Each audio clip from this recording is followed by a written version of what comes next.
Hi, I'm Nico and welcome to my channel. And in this video, I will be doing fine scale modeling.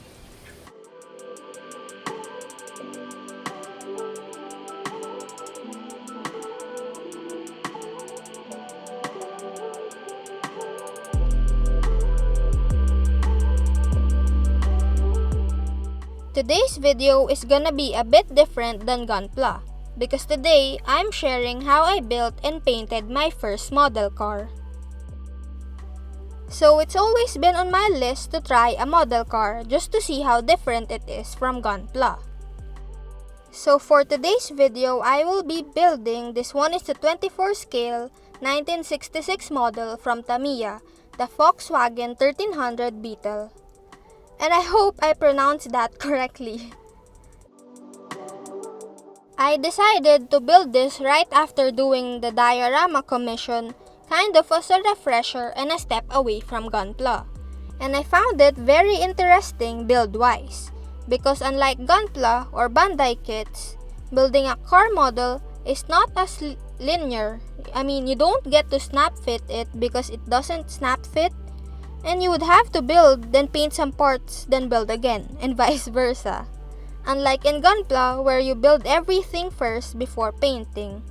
Therefore, building this model was very different from Gunpla, which is exactly what I needed after that huge Gunpla diorama. So, let's talk a little bit about model cars, since this is something very new to this channel. I'm sure some of you may have built one yourselves or at least are familiar with it. But personally, this is the first time I'm building one and actually seeing one in person, since my dad isn't really into cars and he's never built one of these model kits before. I chose this particular car because it was what caught my eye at the store, and I feel like it's one of those cars that would look really well with a bit of weathering. So opening the box, I wasn't expecting that every runner is molded in one color. I figured there would be some color, not as great as Bandai's, but still some color. But apparently, you have to do it all yourself. One of the runners was chrome-plated, and I always have a love-hate relationship with chrome-plated parts. Because they look nice, but I have to strip it all off to be able to do something with it. I know oven cleaners and stuff are what people recommend to strip chrome-plated parts, but in my country, oven cleaners are hard to come by. They're usually not in supermarkets or anything like that, unlike in the States where I imagine they're pretty easy to get. Fortunately, my dad figured out that pine sol is a great paint remover. Sure, it takes a while, but it gets the job done. I think some model cars comes with water slide decals, but this one does not really have any, so aside from the runners, rubber tires, and manual, there's not much in the box. To build a model car, you would need to have some thin cement and glue because like I said, model cars usually don't snap fit together, and while they do have pegs, it's really just there as a guide to make sure you are gluing the parts correctly. Coming from Gunpla modeling, I would say that building a model car is not really for beginners because aside from requiring the use of glue, it also does not look great straight out of the box. So you have no choice but to actually paint it. Before getting started on building this kit, I binge-watched some of June's mini garage videos just to get familiar with what I'm doing, and that's when I discovered a great tip. The body of the car is molded in one piece, and there are inevitably some mold lines and maybe some flashes, which are important to get rid of for a nice paint job. And since the runners are usually molded in some shade of white, it can be hard to see the mold lines. So just get a marker or a Sharpie and trace the mold lines with it. That way, you can scrape or sand it off, and when the marker gets erased, then that means the mold lines are also gone. I started my sanding with the 400, 600, and then moving up to 2000 grit to get a smooth finish. There is really not much work to be done with the body aside for the mold lines, but I also decided to rescribe the lines and make it deeper just to make it more visible and appealing to the eyes. This will also make it easier if ever you need to do masking or panel lining. Of course, I only used the best chisels, so I got my .2 sab panel liners and just rescribed the lines. So the plan that I came up with for this build is to weather it because clean builds looks nice, but it can be a bit boring once in a while. So I looked up some references, and actually I didn't have to look far because one of our neighbors have like a few beetles in their front yard. So I went over there and asked permission to take videos of it, and that's what you saw in the beginning of this video.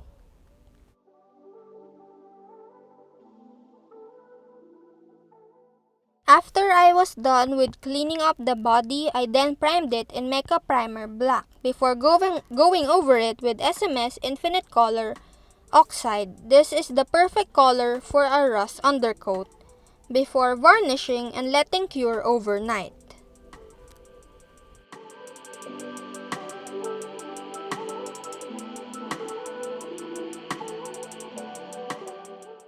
While waiting for the body of the car to cure, I then started painting the other parts in the right colors or in the base colors. I realized I would have to do a lot of hand painting with this build because like I mentioned earlier, this isn't a snap fit kit. So I had to glue everything in place, and I decided instead of wasting my time doing a ton of masking that I would just airbrush the dominant colors and then do hand painting for the smaller parts. Thankfully, metallic paints are quite easy to hand paint.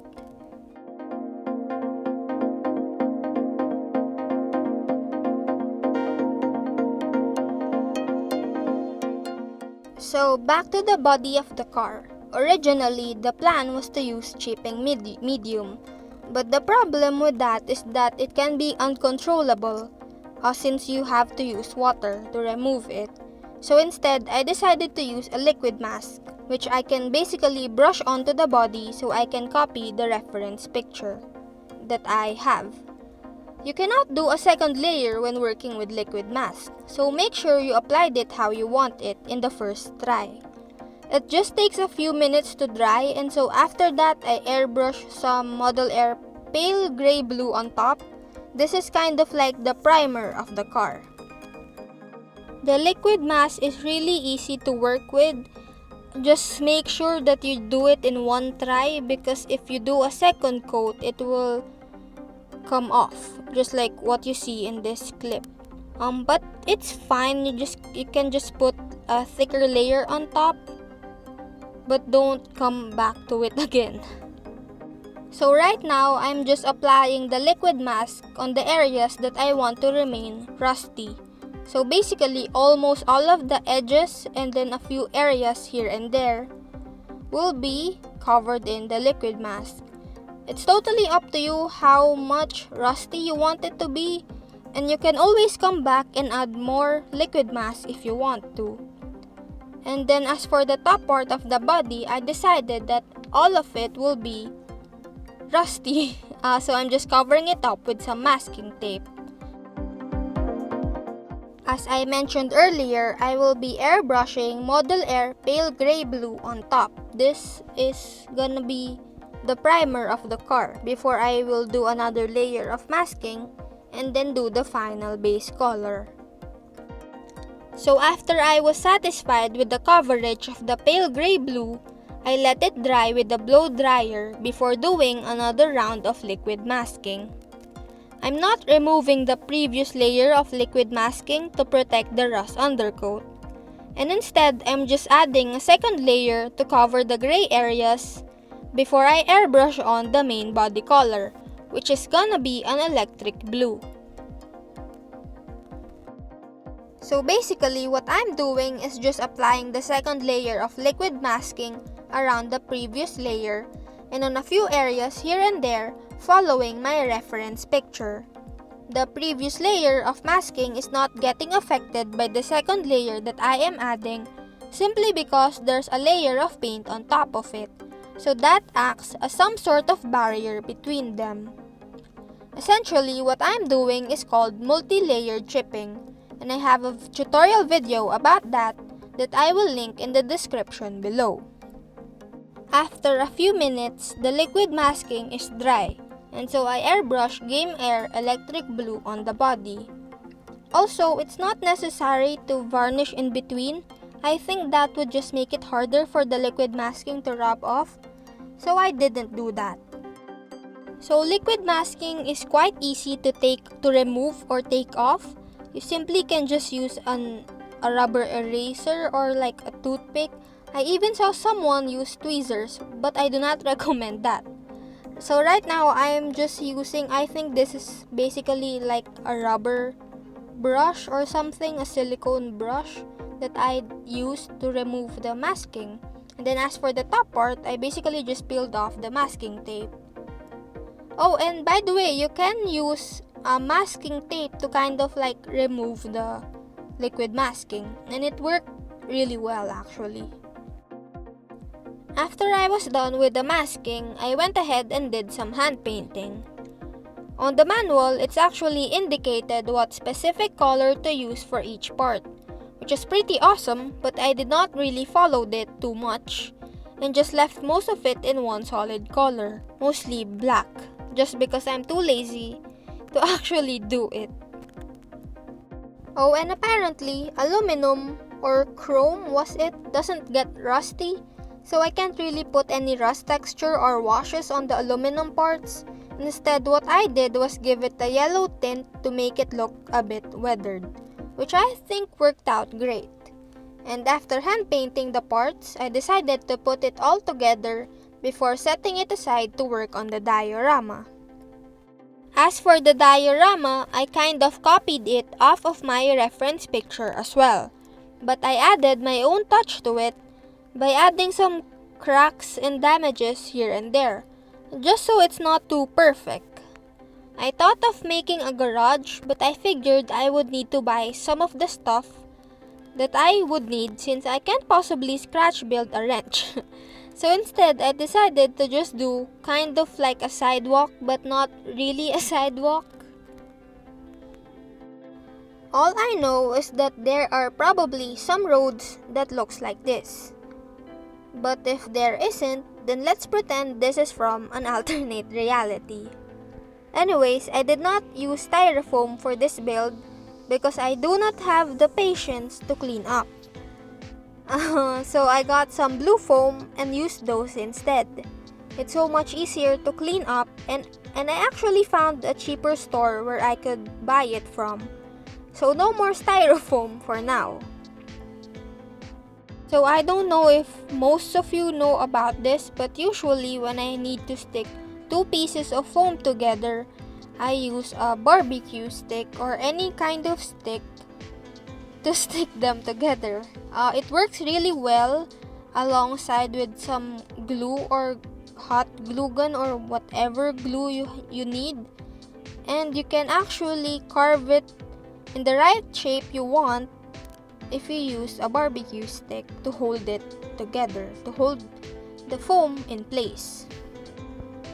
After I was done with carving up the foam and gluing it together and being satisfied with how it looks, I got some plaster of Paris that I recently bought. This is gonna be the first time that I'm actually working with plaster in terms of diorama making, since I usually stick to texture paints or sand and glue. But for this build, because I needed to make bricks, I needed to use plaster. So I bought 2 kilos of it. I got all of my brick molds from HobbyMate. And this is a product from Becky Law, a fellow female modeler. I believe you can buy these molds on her store that I will link down below. So these molds are actually meant for 1:35 scale dioramas. But I think it's not super noticeable even if the car is 1:24 in scale. So I still used it. So the first try with the molds, I just taped the back of it with some masking tape before proceeding to pour the plaster into it. I then waited probably around 30 minutes for it to dry before I attempted to remove it from the mold, which was a disaster because it would not separate from the mold, and since it is plaster, most of it broke in half, which was fine since I was still able to use those, but basically it was taking too long to remove every single brick, but I managed to do it. But for the second try, to make it more time efficient, my dad suggested I use petroleum jelly as a mold release. I found it to be too thick, so instead I got some cooking oil that I brushed onto the mold. And this ended up working perfectly. I only waited for about 15 minutes for each batch to dry before I was able to easily remove every single brick. I have a lot of the brick molds, but they are of different designs. So I ended up doing a lot of bricks with one single mold. What I did was mix in the plaster, put it in the mold, wait for it to dry, remove it, then make another batch. While waiting for that to dry, I glued the bricks onto the foam. I did this repetitively for about 6 batches for the wall and another 10 or 12 batches for the floor. All of the brickwork took me about 3 days to finish. So that's probably what took me the longest in this build. So right now, I'm just filling up the gaps in between the bricks on the wall with some more plaster that I watered down a bit. But I think there's probably an easier and faster way to do this that I don't know. But if you do, please let me know in the comments down below. In the end, since it was taking too long, what I ended up doing was watered down the plaster, like super water it down. So I basically it just runs through the gaps. And this worked fine. But if there's another way, please let me know. So after letting the plaster dry, I went ahead with some black primer. I did not do airbrushing for this, although that would be faster, because with an airbrush, it would be hard to get in the nooks and crannies. And it's important that I paint all of the nooks and crannies with the black primer, so that if I ever miss those with the base colors, it would just look like shadows since it's black. After the primer, I did some dry brushing. Some of you may be wondering why didn't I just paint it normally or use an airbrush to paint the base colors. Well, because I wanted to keep the gaps black, and dry brushing would enable me to do that. Also, dry brushing gives it more depth instead of just making it look like one big solid color. Dry brushing also brings out the texture, which is what I want since those textures are what makes it look more realistic and more like bricks and cement. I did a couple of layers of dry brushing to be able to bring it all out, since one layer of dry brushing is not enough to overpower the blackness of the primer, especially for the bricks. I first used model color Cavalry Brown since it's super opaque before I dry brushed on the actual color of the bricks. So I had to do more layers of dry brushing for the wall, since we all know that bricks are very vibrant and they are very orange looking. So more layers of the orange brown was needed since it's not as opaque as the Cavalry Brown. Oh, and keep in mind that you have to wait for the first layer of dry brushing to dry before doing another layer, because if you don't, then essentially, you'll just be scratching off the previous layer that you did. And so after I was kind of satisfied with the painting of the bricks, I then went back to finish up the model car. After the masking, it looks too clean and perfect for paint chipping. So I still needed to do some actual sponge chipping. I used all of the exact colors that I used earlier on for the paint chipping, so to obviously match. I started with the gray and basically just added some smaller chipping around to make it look more all over the place and not too clean. Then I did all of the same process with the hull red. I did this first before putting on the windows and the bumper and stuff like that, since it's easier to do paint chipping if I don't have to avoid any of the parts.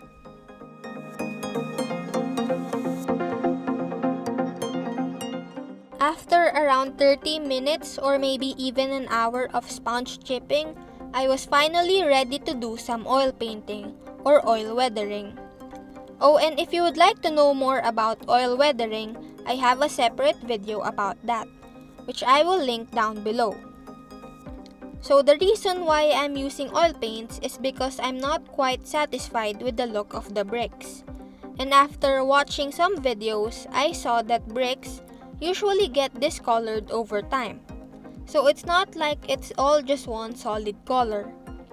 And instead of using acrylic paints to paint all of the different shades of the bricks, it's so much easier to just do oil painting, since oils are generally more vibrant than any other paints.